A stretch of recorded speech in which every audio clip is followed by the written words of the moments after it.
We have just ended up with the 4 cations that have white precipitate when either sodium hydroxide or ammonium hydroxide are added to them.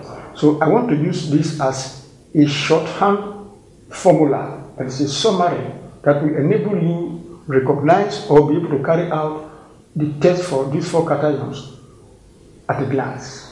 Zn2 plus DDG, Al3 plus DIG, Pb2 plus DING, Ca2 plus Rng. This simple formula means that when you add sodium hydroxide to a zinc salt, it gives a white gelatinous precipitate which dissolves in excess.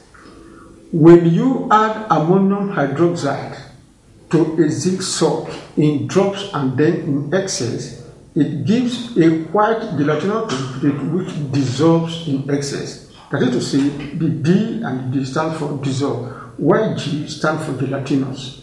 Now coming to aluminium, when you add sodium hydroxide in drops and then in excess, a white gelatinous precipitate which dissolves in excess is formed.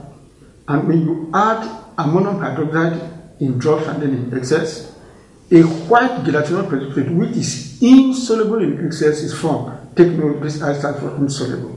Coming to lead salts, when you add sodium hydroxide in drops and then in excess, a white non-gelatinous precipitate which is insoluble is formed.